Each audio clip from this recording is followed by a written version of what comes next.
Support. The maestro, please!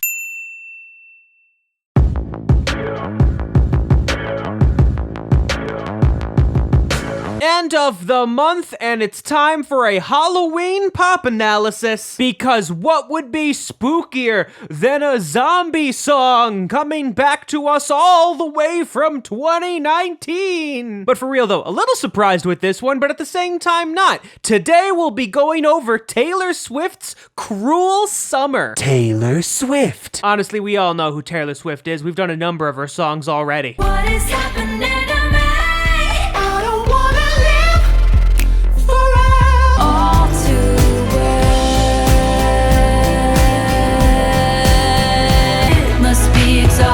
Always rooting for the anti-hero.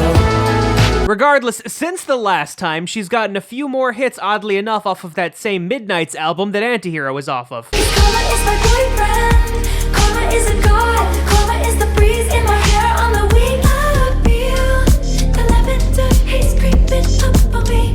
Sorry. Background. So Cruel Summer was released technically as a single on June 20th, 2023, but it originally charted all the way back in early September in 2019 at number 29. It didn't get much higher than that, but all of a sudden recharted in June of 2023 at number 49. It has since risen all the way to the top of the chart, where it currently sits at the beginning of November. Its resurgence in popularity is due to Taylor Swift's Eras Tour. She actually starts the show in her Lover era, and in fact, Cruel Summer is the second song to be performed. This has caused a massive resurgence, making it a viral sleeper hit. Oddly enough, Taylor Swift originally planned on releasing this song as a single, but then the pandemic happened and she shifted her focus to her Folklore album. Regardless, this bump in popularity spurred the release of the Cruelest Summer EP. In addition to the actual song Cruel Summer, we have the LPGOB remix,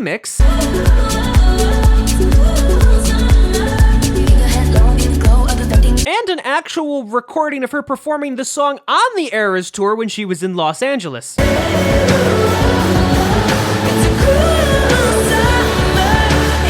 As I said before, this is obviously from her album Lover that was released at the end of August back in 2019. The other singles at the time from this album were I promise that you'll never find another like me.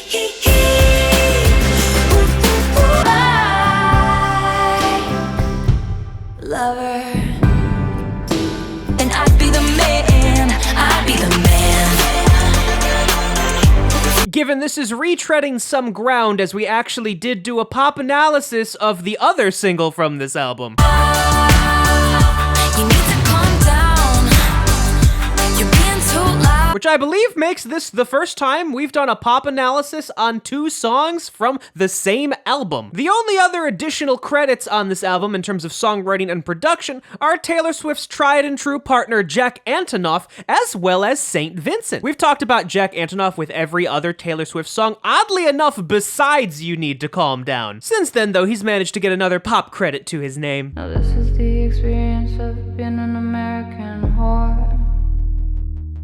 Then we have Annie Clark, better known as St. Vincent, very much known for her own material as opposed to working on others, but that's not to say she doesn't have a pop credit that's under someone else's name. Do you get deja vu? Cruel Summer is released solely by Republic. Form. Cruel Summer is listed as a synth pop, electro pop, and industrial pop song, is just under 3 minutes long, is in 4/4 time, A major, and 85 beats per minute. The song opens with a 2-bar intro with Jack Antonoff on a vocoder. We then get the first verse. Fever dream high in the quiet of the night, you know that I caught it. Before quickly going to the first pre-chorus. You and me slow out the window. I'm always waiting for you to be waiting below. And then obviously the first chorus. And it's blue, the shape of your body is blue. This is then followed by the similarly short second verse. We say that we'll just screw it up in these trying times, we're not trying. So The second pre-chorus. devils roll the dice, angels roll their eyes, and if I bleed, you'll be the last to know. And the second chorus. It's a cruel summer. We then get the bridge, I'm drunk in the back of the car, and I cried like a baby coming home from the bar. a third and final chorus, It's cool, that's when I tell 'em no rules. and an outro, which is really just the same material from the bridge. I don't wanna keep secrets just to keep you alive. Snuck in through the garden gate. Before the song finally ends with Jack Antonoff on the vocoder again, just like it began.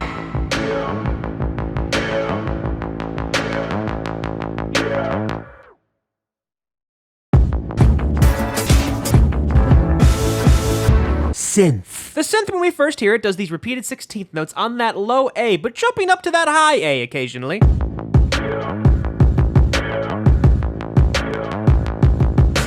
Once we get into the verse, though, and for the majority of the song, it really just repeats on those low A's.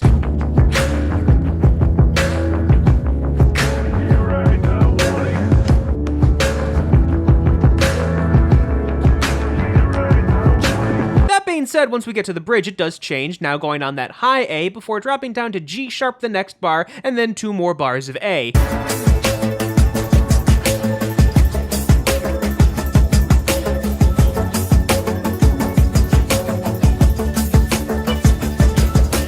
The following phrase goes all the way to C sharp, and then a bar of 2 beats of C sharp and 2 beats of B before dropping down to that A again for the remainder of the bridge.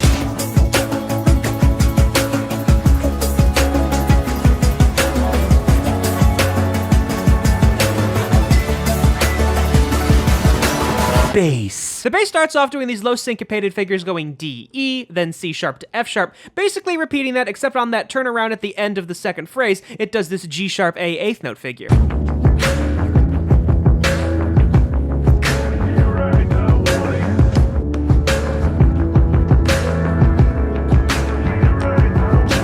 It basically repeats that, but on the last 2 bars, it does these whole notes on that low D and that E.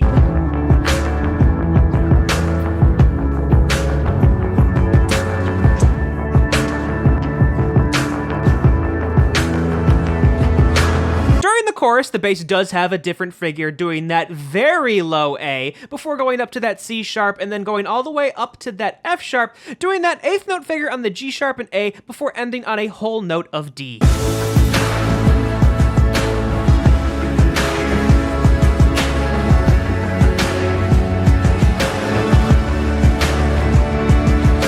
Chords. Fairly simplistic harmonically, we don't actually get full chords until we get to the first chorus. Starting off on that A major chord, then going to a C sharp minor over G sharp, an F sharp major over A, and then a D major over A.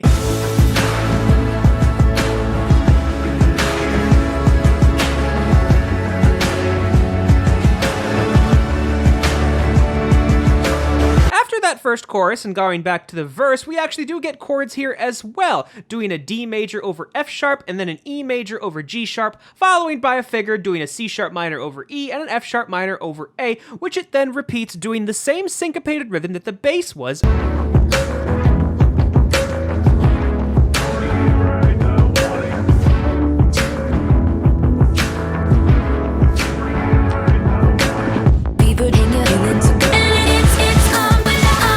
Intro. Like I said, we have Jack Antonoff on the vocoder, simply saying, yeah, the vocoder giving him the pitches, though, of A and C sharp.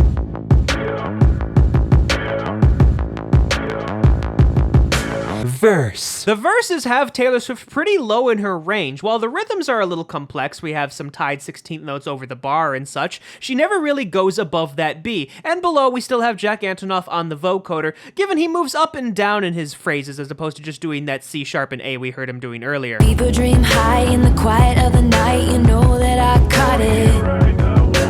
Bad, bad boy, shiny toy with a price, you know that I bought it. Killing me. The second verse is almost completely the same, the only difference being on the back half of this phrase, we have Taylor Swift in thirds with herself, making some nice harmonies, similar to how Jack Antonoff is on the vocoder. Hang your head low in the glow of the vending machine, I'm not dying. We say that we'll just screw it up in these trying times, we're not trying.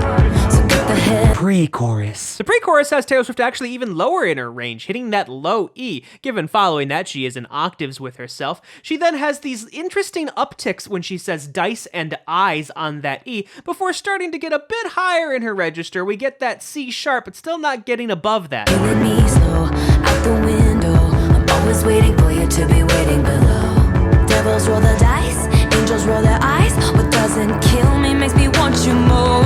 The second pre-chorus is essentially the same, minus that part at the end. She actually gets all the way to the B in the middle of the staff on that final melisma. So cut the headlights, summer's a knife. I'm always waiting for you just to cut to the bone. Devils roll the dice, angels roll their eyes. And if I bleed, you'll be the last to know. Oh. Chorus. Finally getting to the meat of the song, getting Taylor Swift up there, hitting that high E on that melisma near the back half of it. It's also a bit more spaced out rhythmically than the verses and pre-chorus has been so far. And it's blue, the shape of your body is blue. The feeling I got in it's cruel summer. The second phrase of the chorus is pretty much identical, minus some changed words. The only difference is at the very end when she's ending on with you, ending on that D and C sharp at the end. It's cool, that's what I tell 'em, no rules. Unbreakable heaven, but it's cruel summer with you. The only other additional change we get in the chorus is later on when she does the second phrase of the chorus. On that first couple of bars, you see that she has some harmonies with herself. It's cool, that's what I tell 'em, no rules. Unbreakable heaven, but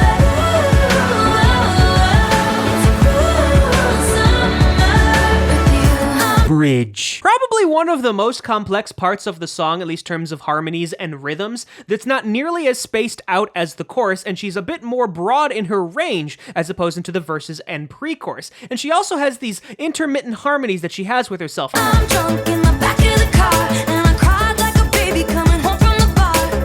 Said I'm fine, but it wasn't true. I don't wanna keep secrets just to keep you. Once we get to the back half of the bridge, those harmonies are no longer intermittent, they now exist in the entirety of it minus that very last bar, and we have some additional backing vocals underneath that. Snuck in through the garden gate every night that summer just to seal my fate. Then I scream for whatever it's worth. I love you, ain't that the worst thing you ever heard? He looks so gritty like a devil. Outro. As said earlier, the outro and the bridge are nearly identical, the only difference being the first half. In the bridge, those supporting harmonies were only intermittent, whereas in the outro, they are present throughout the entire phrase. I'm drunk in the back of the car, and I cried like a baby coming home from the bar. Said I'm fine, but it wasn't true. I don't wanna keep secrets just to keep you. The outro and the song ends the same way it began, with Jack Antonoff on the vocoder on that A and C sharp, just saying yeah.